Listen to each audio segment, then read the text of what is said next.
कैसे हैं आप सभी? मैं आशा करती हूँ आप सभी लोग स्वस्थ एवं प्रसन्न होंगे। आज हम हमारा पाठ सर्वनाम को पढ़ेंगे और समझें। तो आइए इस पाठ को प्रारंभ करते हैं। यह है हमारा पाठ 8 सर्वनाम। सर्वनाम किसे कहते हैं? संज्ञा के स्थान पर प्रयोग में लाए जाने वाले शब्दों को सर्वनाम कहा जाता है। अन्ना एक अच्छी लड़की है। वह कक्षा 8 में पढ़ती है। वह प्रतिदिन स्कूल जाती है। उसने काले जूते पहने हैं। यहाँ अन्ना के स्थान पर जो भी शब्द प्रयोग में आए हैं वे सभी सर्वनाम हैं। वह, उसने, ये सभी शब्द सर्वनाम हैं। अतः हम कह सकते हैं कि जो शब्द संज्ञा के स्थान पर प्रयुक्त होते हैं वे शब्द सर्वनाम कहलाते हैं। सर्वनाम के भेद हैं। पहला, पुरुषवाचक सर्वनाम। जिन सर्वनाम शब्दों का प्रयोग कहने वाले, सुनने वाले और जिसके बारे में बात की जाए उसके लिए होता है, उन्हें पुरुषवाचक सर्वनाम कहते हैं। इन सर्वनामों का प्रयोग 3 प्रकार के व्यक्तियों के लिए होता है। अतः इस सर्वनाम के 3 भेद है। अर्थात पुरुषवाचक सर्वनाम के 3 भेद हैं। इसमें पहला है उत्तम पुरुष, मध्यम पुरुष, अन्य पुरुष। उत्तम पुरुष जिस सर्वनाम का प्रयोग बोलने वाला अपने लिए करता है उसे उत्तम पुरुष कहते हैं। मैं, हम, मुझे इत्यादि उत्तम पुरुष के उदाहरण है।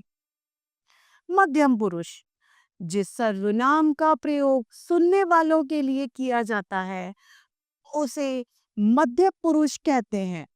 जैसे कि तू, तुम, तुम्हारा, तुम में इत्यादि। तो अन्य पुरुष जिस सर्वनाम का प्रयोग बोलने वाला तथा सुनने वाले के अतिरिक्त अन्य व्यक्ति के लिए किया जाता है उसे अन्य पुरुष कहते हैं। उदाहरण है, वह विद्यालय नहीं गया। तो इस वाक्य में जो वह शब्द है वह अन्य पुरुष का उदाहरण होगा, जिसमें न ही सुनने वाले का कोई वो है न ही सुनाने वाले का। अन्य के बारे में बात की जाती है तो वह अन्य पुरुष कहलाता है। दूसरा है पुरुषवाचक के बाद में निश्चयवाचक सर्वनाम। जो सर्वनाम किसी पास या दूर की वस्तु या व्यक्ति की ओर निश्चय पूर्वक संकेत करते हैं उन्हें निश्चयवाचक सर्वनाम कहा जाता है। ये संकेतवाचक सर्वनाम भी कहे जाते हैं। वे जा रहे हैं, वह आ रहे हैं, वे पढ़ रहे हैं। इन वाक्यों में ये, वह, यह, ये निश्चित सर्वनाम है। इनके 2 भेद कर सकते हैं। एक निकटवर्ती निश्चयवाचक, जैसे ये झूठ बोलते हैं, ये झूठ नहीं बोलते, यह सत्य बोलता है। और दूरवर्ती निश्चयवाचक हो जाएंगे, वे घर नहीं जाते हैं, वह घर जाता है। तो यह यहाँ पर ये और यह निकटवर्ती निश्चयवाचक तथा वे और वह ये दूरी के लिए प्रयोग में आ रहे हैं। अतः ये दूरवर्ती निश्चयवाचक सर्वनाम कहलाएंगे। तीसरा है हमारा अनिश्चयवाचक सर्वनाम।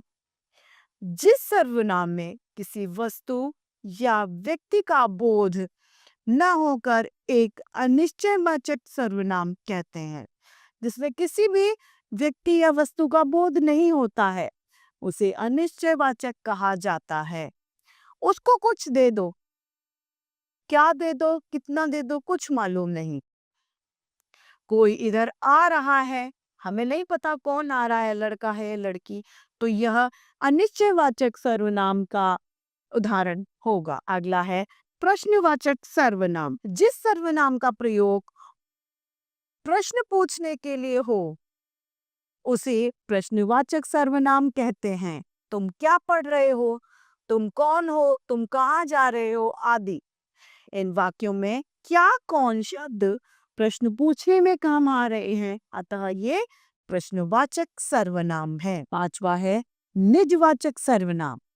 जो सर्वनाम अपने स्वयं के विषय में बतलाए वह निजवाचक सर्वनाम कहलाता है। अपनी पुस्तक स्वयं संभाल कर रखो, यह निजवाचक सर्वनाम का उदाहरण है।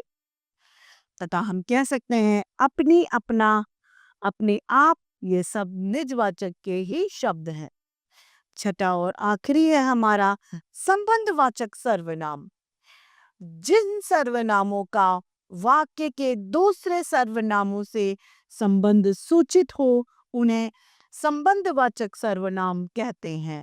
जैसे कि जैसा करेगा वैसा भरेगा, जो बोएगा वही काटेगा। यहाँ पर जैसा वैसा जो सो आपस में संबंध सूचक शब्द है।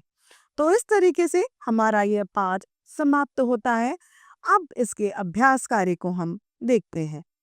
पहला है हमारा प्रश्न, सही विकल्प पर हमें सही का चिन्ह लगाना है। क, जो शब्द किसी संज्ञा स्थान पर प्रयुक्त होते हैं वे कहलाते हैं विशेषण, सर्वनाम, कारक या समास। वे सर्वनाम कहलाते हैं। ख, मैं, हम, मुझे आदि सर्वनाम है। अन्य पुरुष, मध्य पुरुष या उत्तम पुरुष है ये। ग, जिन वाक्यों में वे, वह, यह, ये, वे हैं, वह है पुरुषवाचक, निश्चयवाचक, प्रश्नवाचक या निजवाचक। ये निश्चयवाचक हैं। घ, जिस सर्वनाम का प्रयोग प्रश्न पूछने के लिए हो उसे कहते हैं निश्चयवाचक, प्रश्नवाचक, निजवाचक या संबंधवाचक। वे प्रश्नवाचक हैं। सुमेल कीजिए, यहाँ पर मिलान करना है। मैं, तुम, तुम्हें, तुम, तू, तुम्हें, ये है मध्य पुरुष। यह, वह, उन्हें। अब है क्या, कौन, तो प्रश्नवाचक सर्वनाम। कुछ, कोई, अनिश्चयवाचक सर्वनाम। यह, वह, उन्हें, अन्य पुरुष। प्रश्न तीसरा, निम्नलिखित प्रश्नों के उत्तर दीजिए। क, सर्वनाम किसे कहते हैं?